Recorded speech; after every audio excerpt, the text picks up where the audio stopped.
Boa noite, bem-vindos, bem-vindas ao nosso sangue de hoje, ao nosso encontro de hoje.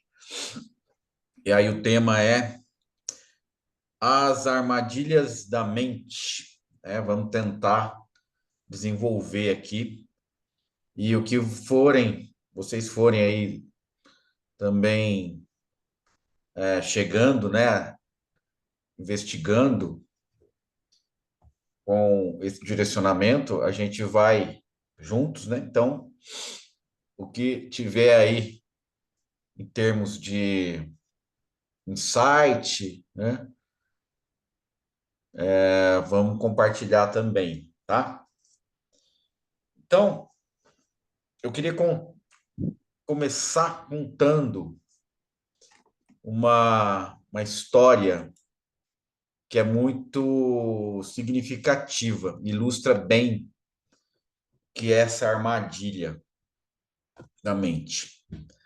Ah, um, um monge, né, que antes de ser monge, ele havia lutado em uma guerra.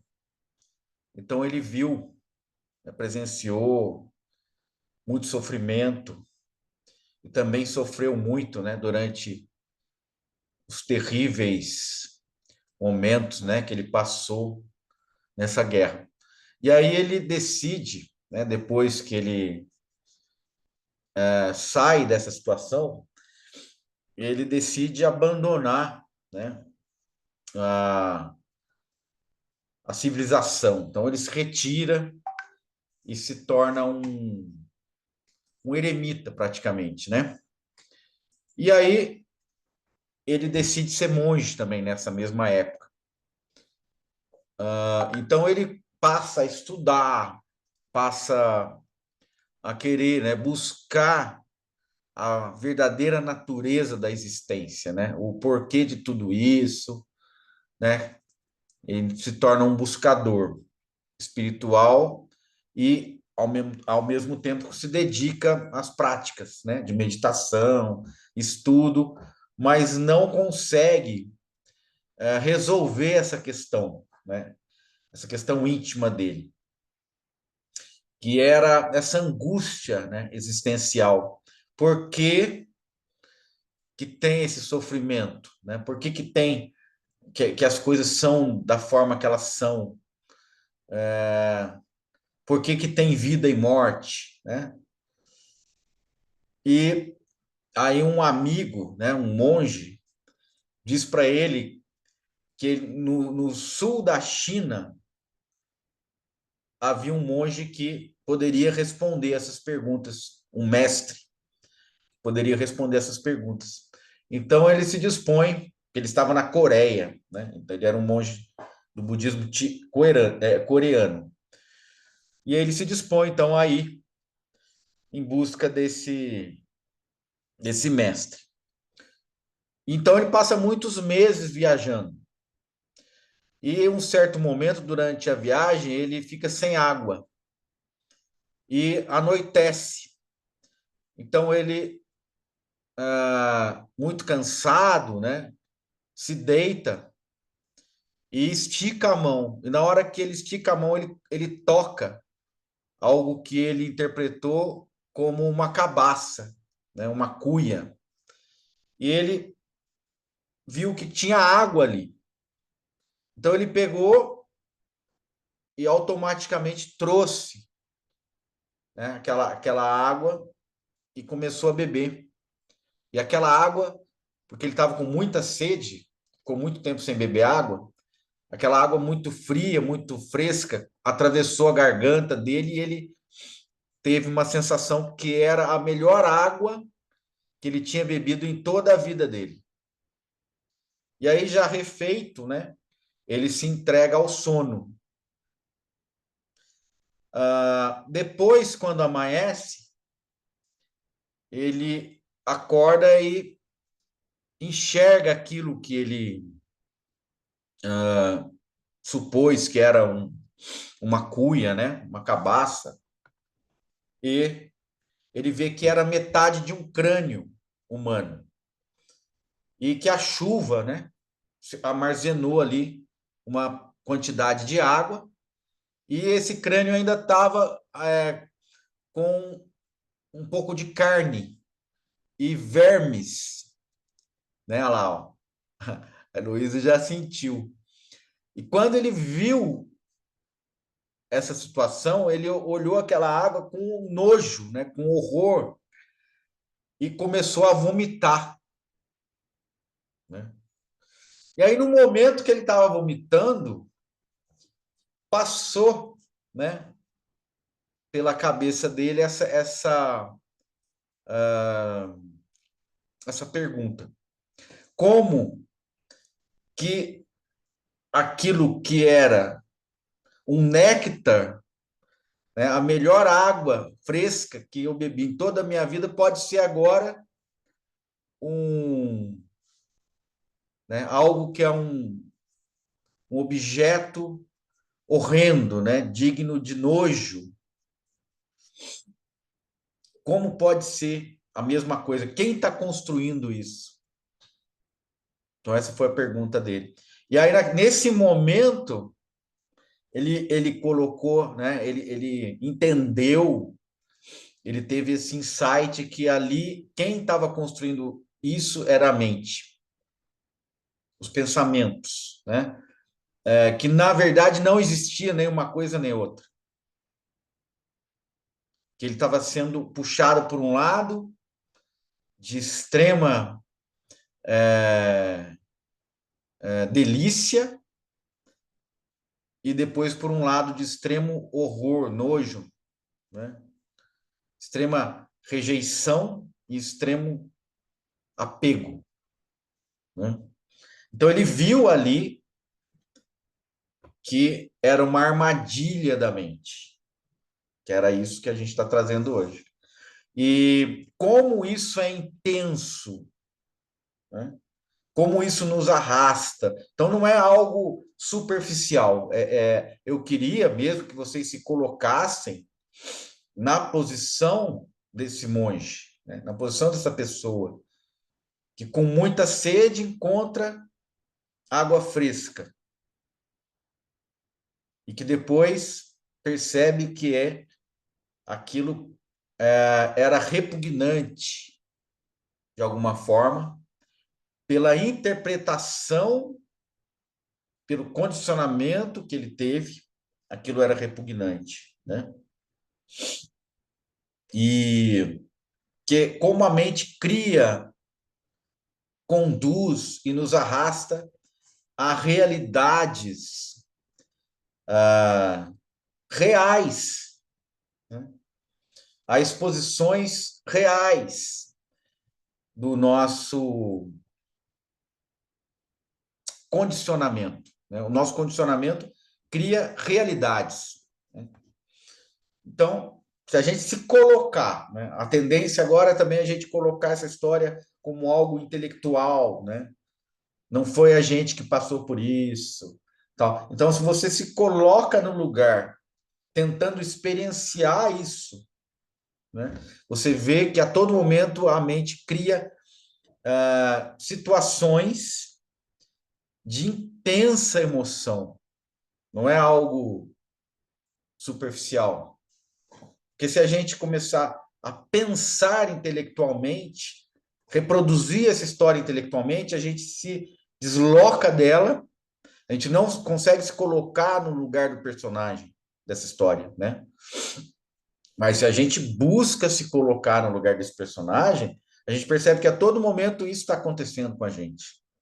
Nós estamos envolvidos e envolvidas nessas radicalidades, né? Nós estamos nos confrontando com esse tipo de radicalidade trazida pela interpretação que nós fazemos dos acontecimentos e que isso é algo real mesmo e algo intenso, né?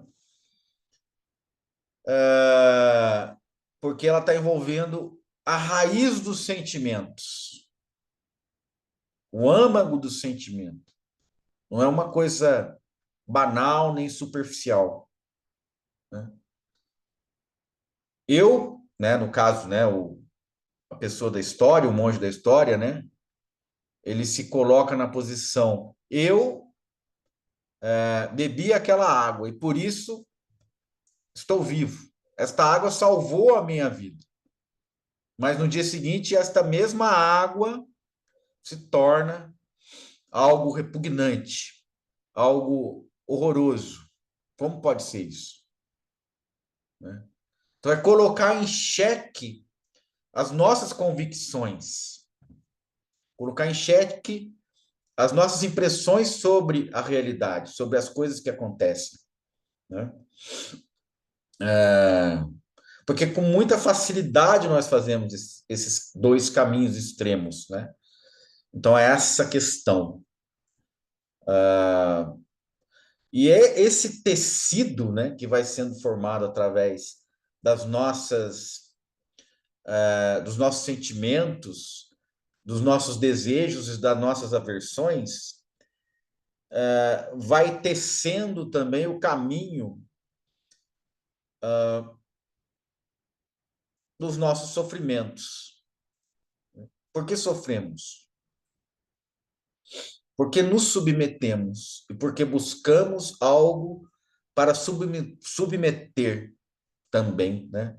Então, a armadilha da mente, ela está compondo algo que a gente vai chamar de desejo, poder e submissão. Porque eu me submeto e com isso sofro.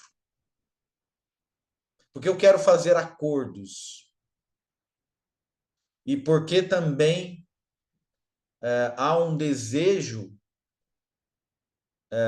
por domínio,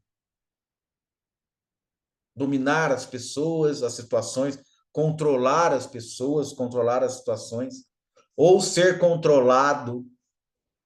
Então, nasce aí também como a armadilha da mente, porque é um tipo de realidade que surge, poder e submissão. Né?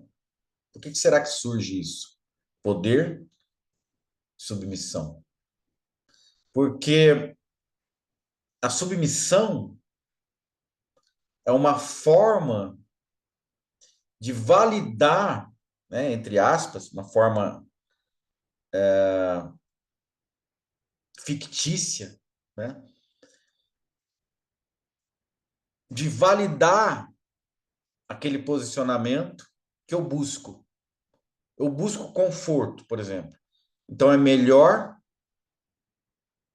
se submeter para ter esse conforto. Ou eu busco também conforto, mas é melhor exercer um poder, um domínio para assegurar esse conforto. Então, essas duas posições também refletem busca por controle, tanto submissão quanto domínio. Né? E como nasce isso? O que é o gatilho das duas situações? Desejo. Então, analisar os nossos desejos. Então, eu vou trazer uma história que acho que todos conhecem, que é o encontro de Alexandre o Grande com Diógenes. Né? Vocês conhecem o encontro de Alexandre o Grande com Diógenes. Diógenes, em Atenas, né, era um filósofo que se propôs a viver da forma mais natural possível. Então, ele vivia num barril, dormia dentro do barril, e não usava roupas, né? Não, ele tinha, assim, renunciado a esse conforto, né? Aos desejos todos, talvez, né? Que era comum àquele tipo de cultura e de sociedade que não é muito diferente da nossa, né? Então, Alexandre o Grande um dia chegou até Diógenes, estava dormindo, o Diógenes acordou, o Alexandre estava montado no seu cavalo, todo paramentado, né? Musculoso, com as suas armas. E o Diógenes acorda e vê aquela figura imponente na frente dele, que naquele momento era o, o homem mais poderoso do planeta. Então, é isso que a gente tem que ver, né? A gente tem que se colocar nessa posição. Ali era o homem mais poderoso do planeta na época. E aí, Alexandre pergunta para Diógenes, né? Diógenes, eu sou Alexandre o Grande. Aí ele diz: Ó, Alexandre, que maravilha, que bom que você veio, né? E aí Alexandre complementa: Diógenes, eu conquistei muitas coisas.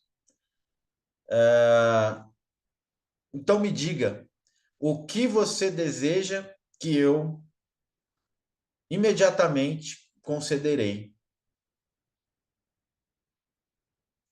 Qual é o seu desejo?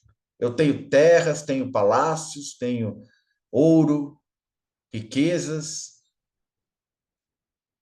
Você diga o que você quiser, será feito. Então Diógenes, né, estava com frio naquele momento, porque o Alexandre estava na frente dele, com seu cavalo, né, projetando uma sombra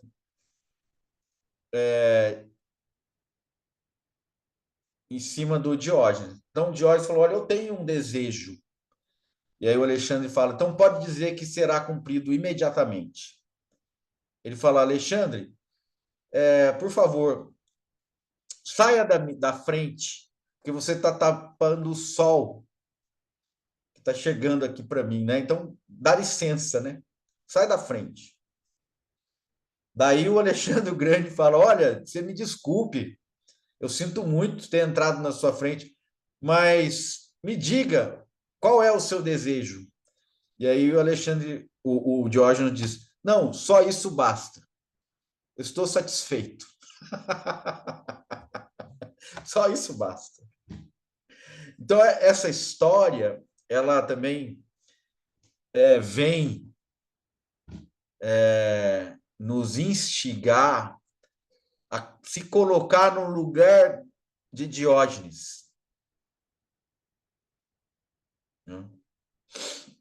Se o homem mais poderoso do mundo chegasse para você, né, o homem mais rico do mundo, o homem mais poderoso, de alguma forma, e falasse, né, Vera, né, Regina, Isaac, Vitor, Roberta, Heloísa, o que que você quer? Como que a sua mente ia começar a dar voltas? O que eu vou pedir, né? É aquela história do gênio, né? Você tem direito a 3 desejos. O que que você quer? O que que eu quero? Então, aquela coisa, né, vai te invadir, né? Qual é o meu desejo mais importante? O que realmente eu quero? Porque agora eu sei que vai ser concedido. Então, na sua frente tem uma pessoa que é a pessoa mais poderosa do mundo, do planeta, e vai te dizer o que que você quer que eu vou realizar.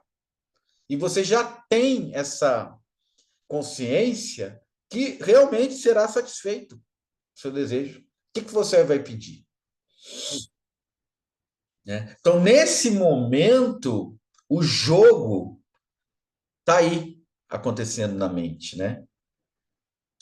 E aí, o Diógenes, quando ele fala, dá licença, que você está tampando aqui o sol, ele diz para o Alexandre: Eu não estou jogando o seu jogo.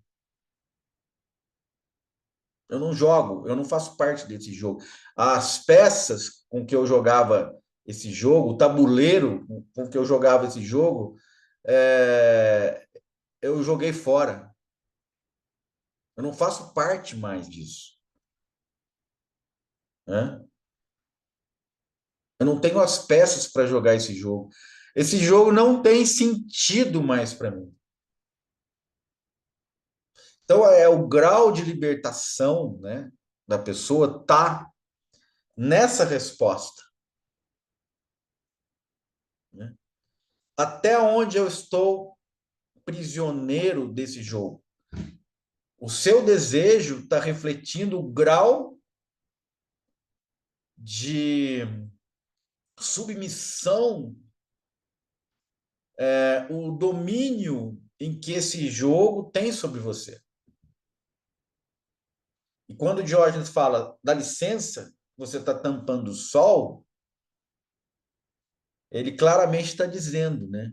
Esse jogo não tem nenhum domínio sobre mim.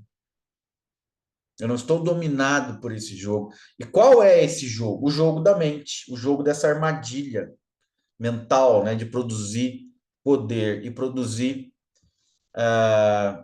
submissão. E qual é um instrumento ou a peça principal ou o rei do xadrez, né? Que aí nós temos aqui um especialista em jogo, né, que é o Isaac, que é um mestre em jogos, o ábaco. Esse jogo é árabe, é um jogo antigo, né? Fala um pouco, Isaac. O Abaco é feito para fazer conta no geral, mas eu trabalho com outros jogos, jogos de tabuleiro modernos mesmo. Xadrez e dama, por exemplo, eu nem trabalho. Esse ábaco, ele é antes do xadrez? É, o Abaco tem uns 2 mil anos, eu acho. Alguma Né? coisa assim. Mas é só para fazer conta mesmo. Só para fazer conta, né?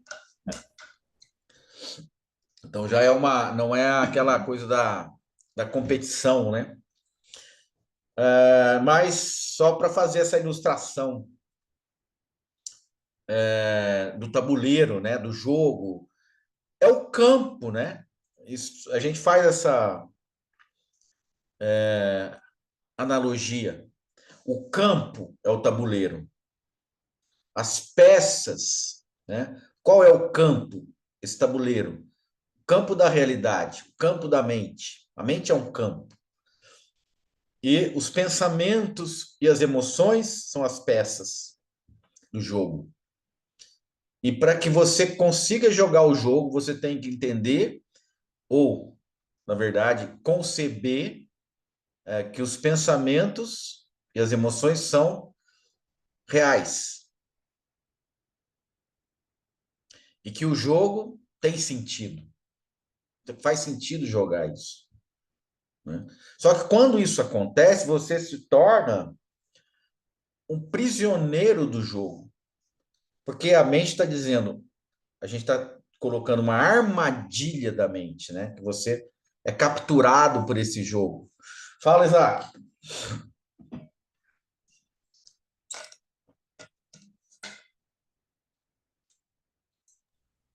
Então, aqui, o jogo, eu imagino que seja as coisas materiais da vida, certo?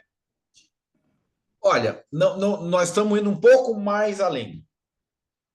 O jogo, ele é a consideração de que o desejo te dá poder, ou se você vai se submeter a alguma coisa, ou vai tentar dominar alguma coisa, né? Nesse tipo de jogo, não só material, né? Então seria algo além disso. Exemplo, porque hoje, né, no mundo de hoje, as pessoas concorrem a, a cargos ou almejam o poder dos governantes, né? Então também é esse símbolo do rei, né? Do rei absoluto, o rei absolutista, ou do chefe, ou daquele que detém algum poder, aquele que sente prazer em submeter, sabe? Então está além um pouco dessa mera noção material das coisas, né? De você dominar e possuir coisas, possuir bens. Não é bem nesse sentido, é possuir pessoas, é possuir a vida das pessoas. Ele vai mais longe, né? Então, o sentido do poder é o poder de vida e morte sobre pessoas, sobre populações inteiras, né? Essa essa noção de supremacia, né, de si mesmo, é como se fosse um deus, né? Não sei se fez Certo, sentido. eu tava pensando de um jeito diferente, mas eu entendi o que você tá querendo sobre o jogo agora. Eu tava pensando que o jogo era o que a gente vê no nosso dia a dia. Pelo menos no meu dia a dia eu não penso em dominação. Não, não, não. É algo maior, mas é aquela coisa, não é muito, não é consciente também. A gente está fazendo esses acordos, vamos dizer assim, a todos os momentos, nos relacionamentos, na cultura, na vida em sociedade, e isso é inconsciente, né? Não é? Sim.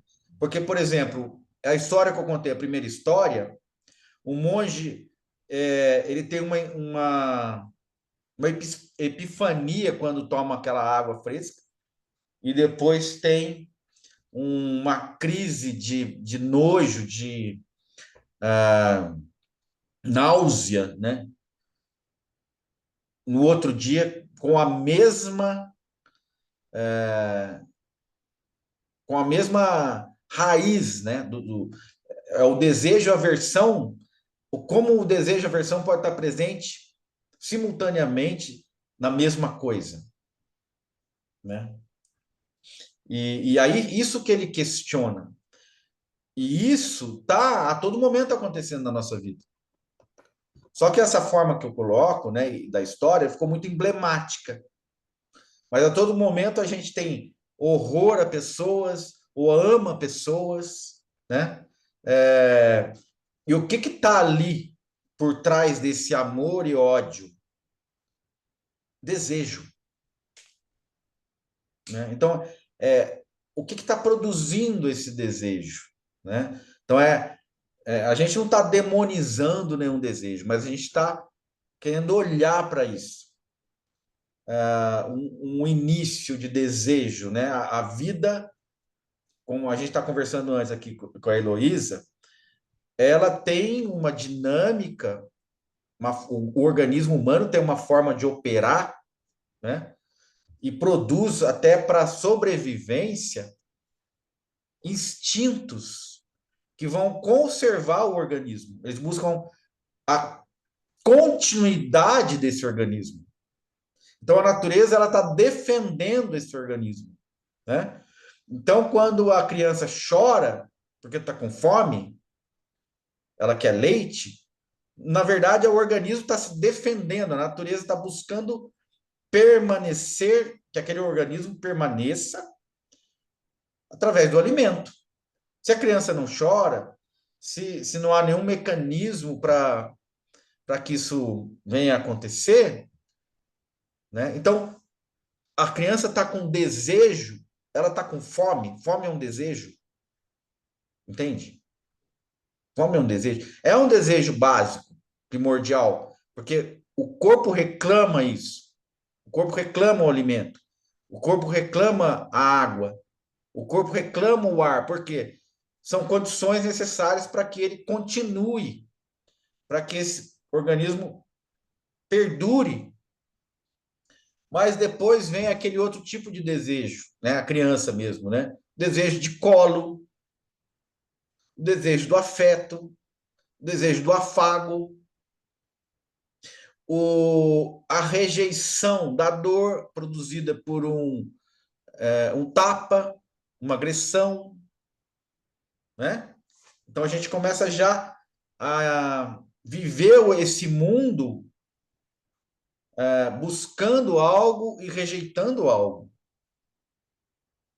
Essa coisa básica da fome e da saciedade começa a ser substituída por desejos mais complexos, mais sofisticados e que na verdade não são reais.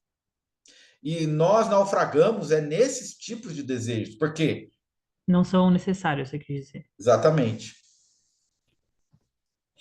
Não são reais no sentido que a gente imputa, né? Que a gente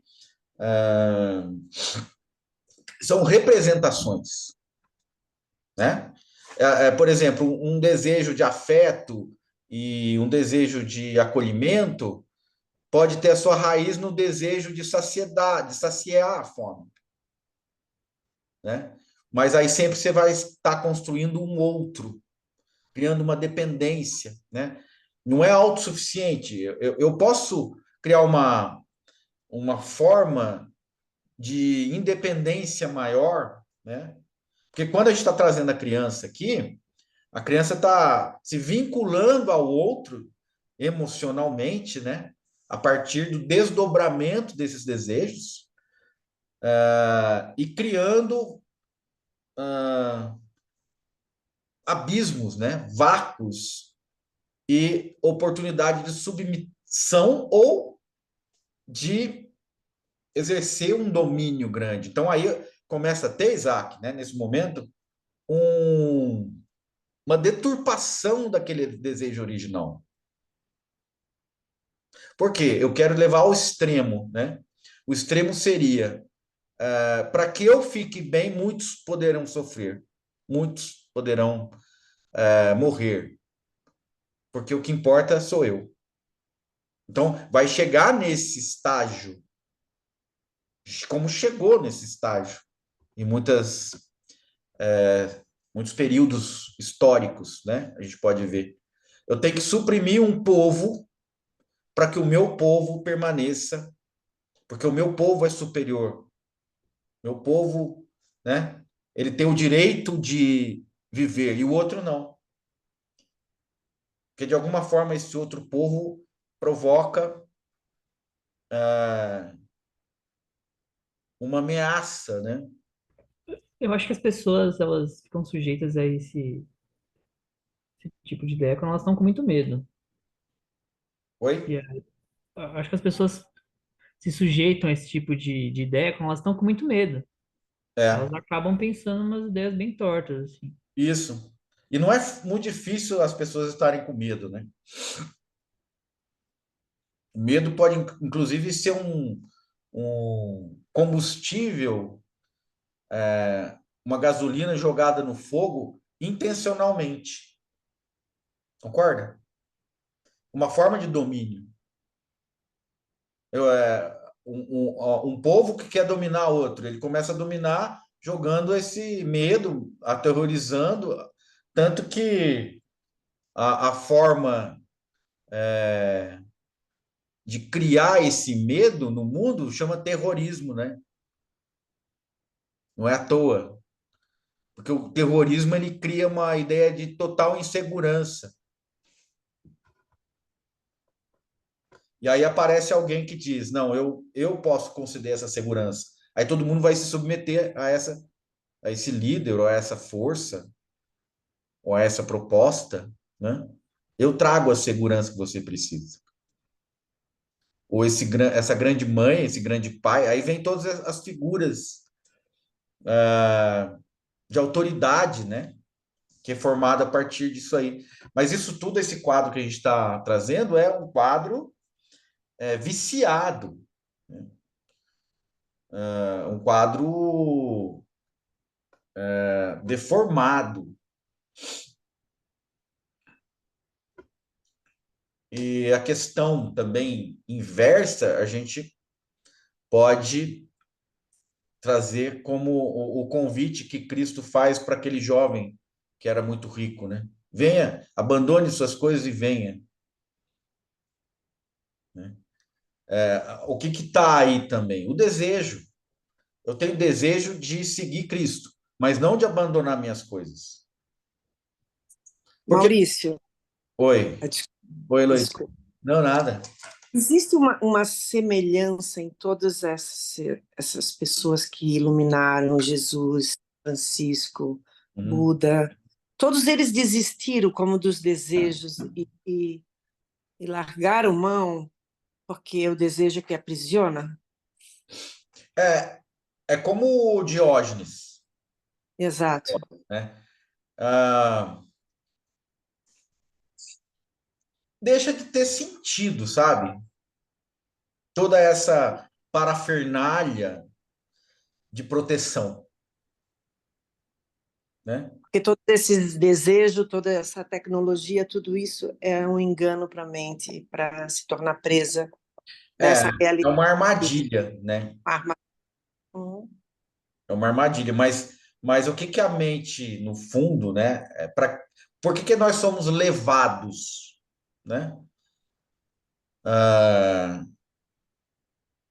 Também tem uma outra analogia que é a pesca. Por que que o peixe é pescado? Por que que você consegue pescar o peixe? Porque o peixe, ele, quando ele vê aquela comida, tal, ele tem um impulso de ir até a isca. Não tem algo, ele não se acautela, né? Que é uma outra forma da gente se comportar. Com o tempo, a gente faz as coisas no automático, né? É tão, assim, impulsivo o nosso comportamento, as nossas reações, né? Que você não se acautela, você faz no automático. Então, quando o peixe vai e abocanha a isca, o que que acontece? Ele é fisgado. Quando ele é fisgado, ali já não tem tanta forma dele se livrar, né? Porque o anzol entra no céu da boca ali, né? De alguma forma ele é fisga. Isso é fisgar, né? Ele vai até a isca. Na hora que ele abocanha a isca, o anzol entra. Na hora que o anzol entra, ele não tem mais muita defesa, né? Não tem muito É, como perde o poder. reagir, não tem muito poder. Então mostra também a forma como a gente como a gente reage, né? Como a gente projeta, como a gente entra nesse modo do impulso das coisas, né? Então, para a gente ver como nós estamos. Então, isso é importante aqui, o satsang. O que a gente está dizendo? Nós estamos tentando mostrar toda uma coisa que já é conhecido, mas que a gente não tem consciência muito, né? A gente não sente muito isso. Isso passa batido, isso passa como ideia, como reflexão, né? Ah, isso aqui, vamos refletir sobre o que o Maurício está falando. Não é refletir, é vamos sentir na pele, vamos tentar sentir na pele esses exemplos que eu estou trazendo hoje. Sentir na pele. Porque quando você sente na pele, aí, quando você se coloca nessa situação, aí vai fazer muito sentido, né? Então, é esse sentido. Porque senão vira uma coisa teórica, intelectual. Você não aplica na prática, né? E agora, quando você pega um Cristo, um Buda, né? Um Diógenes dessa forma, ele está ali aplicando na prática, né? E por isso ele consegue sentir que não tem sentido, né? É difícil hoje uma radicalidade como a de Francisco, né? Como a dos sadhus na Índia, como o Diógenes mesmo na Grécia, né? Abandonando tudo, não tem roupa, né? Então, quer dizer, a gente tem que ficar aí na rua, né? Não se vestir, abandonar, desapegar de tudo. Não é por aí. A gente tem que ver o jogo, as regras do jogo, o poder que o jogo exerce sobre nós. E a gente tem que ver as armadilhas da mente com cautela. Então, o que a gente está trazendo aqui hoje? Ó, veja tudo isso. O que você pode fazer? Ter cuidado para não se jogar dessa forma. Porque as coisas não são realmente da forma que nós estamos interpretando, né? E a primeira história traz isso muito forte, né? Então aí vem o autoquestionamento, né? A minha vida tá legal do jeito que ela tá? Eu estou vivendo plenamente tudo que eu podia viver? Não. E por quê? O que eu estou fazendo que não está me dando essa oportunidade de viver tudo que eu podia viver? Aonde que eu estou me limitando? Aonde eu estou me submetendo? Ou aonde eu quero exercer um domínio, uma submissão, né? O que eu quero? A água que vai me satisfazer de dentro de um crânio cheio de vermes, né? E que depois, quando eu prestar atenção que essa água que me satisfaz e que é maravilhosa está vindo de um crânio cheio de vermes, eu começo a vomitar e sentir náusea e aquilo é horrível, né? Essas duas situações estão sendo produzidas pela mente. Elas realmente não são daquela forma, nem a delícia e nem o nojo, né? Isso é algo que foi construído, é uma representação, não é a realidade. Isso deve ser descartado. Então, é o cuidado ao se aproximar dos acontecimentos. Porque nós, como peixes, nos aproximamos dos acontecimentos de maneira automática, impulsiva, sem cautela, sem nenhum tipo de consideração sobre o acontecimento. Nós encaramos aquele acontecimento de uma forma muito imediata e real. Por isso que eu estou dizendo essa palavra, real. A água fresca que me mata a sede, como um néctar dos deuses, é uma realidade agradável. O crânio onde ela estava, cheio de vermes, é uma realidade desagradável. Por isso agora eu vomito. E essa marca, né, do vômito mostra bem a entranha que a gente vive.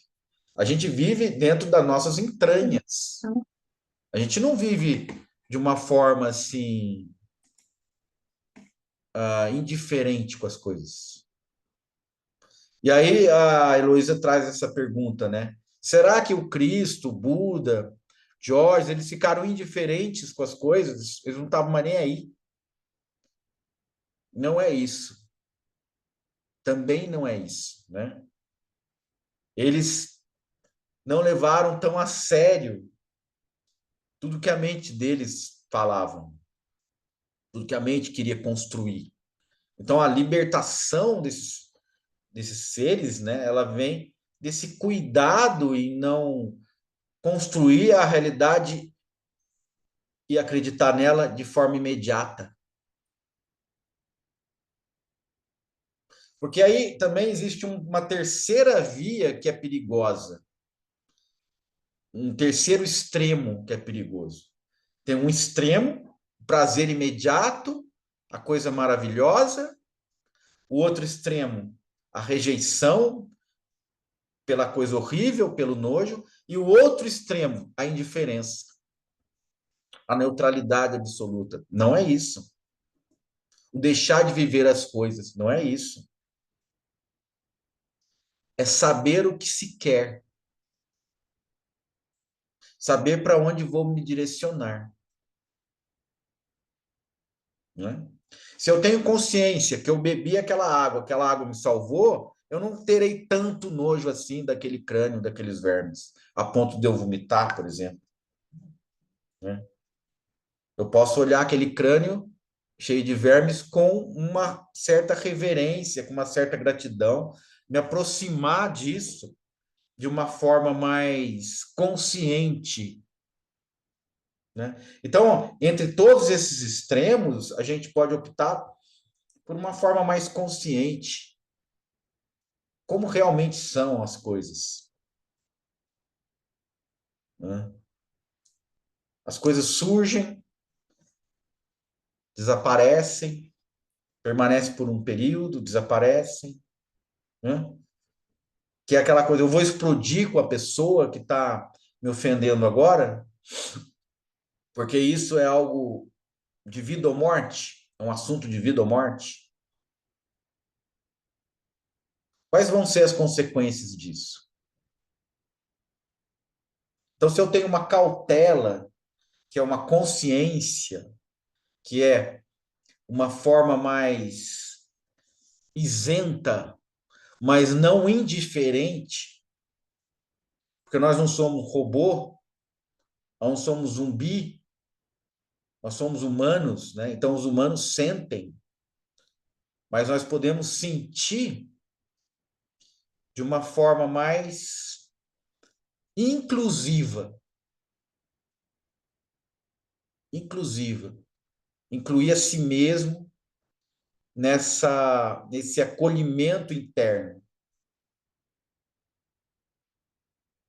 Nem tanto ao mar, nem tanto à terra, um equilíbrio. O equilíbrio não é indiferença, não é frieza. O equilíbrio é saber dosar uma certa proteção, né? Eu não tenho que me proteger de uma forma tão exagerada que eu não consiga mais ver prazer nenhum no mundo ou na vida. Eu também não tenho que me expor de uma forma tão exagerada que eu tenha que ficar, me esfolar a todo momento, né? Ficar sem pele, sentir todas as coisas de uma forma tão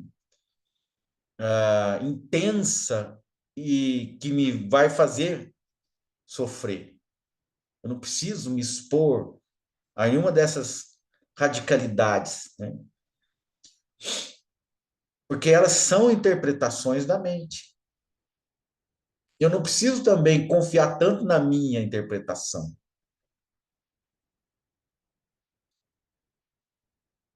Nossa, esse crânio cheio de vermes. Ai, que horror. Não. Nossa, mas ontem ele salvou a minha vida. Então tá tudo bem também, né? E esses são dois acontecimentos que a gente pode fazer essa conciliação entre os dois, né?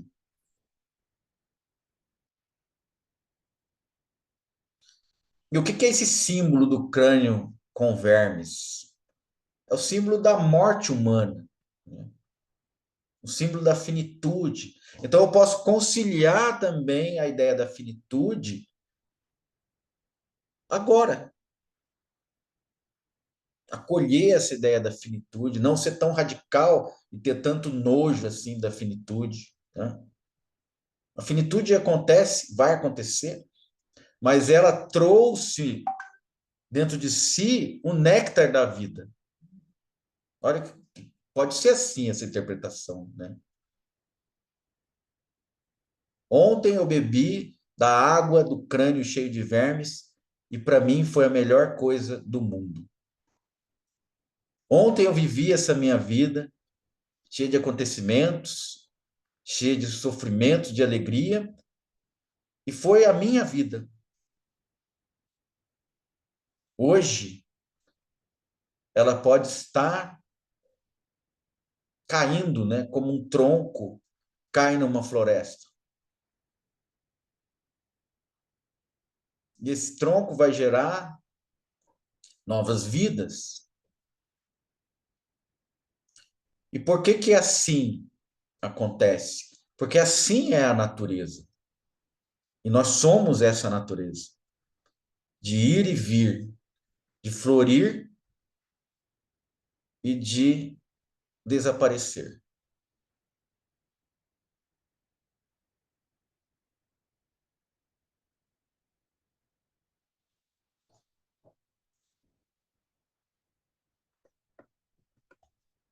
De acordar e de dormir. De respirar, de pulsar, de viver e de morrer.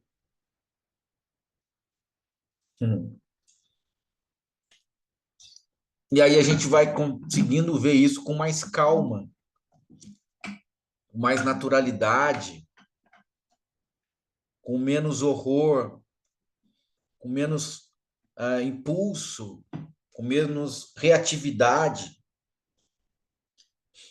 com mais cuidado.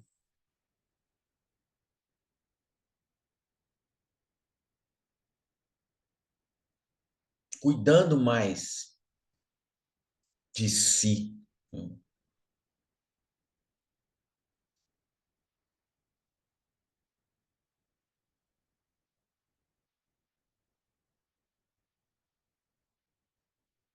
E aí, essa pergunta que você trouxe, né, Heloísa?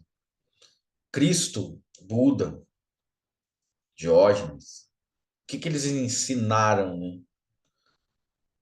O autoacolhimento para que possa ser possível acolher a humanidade inteira.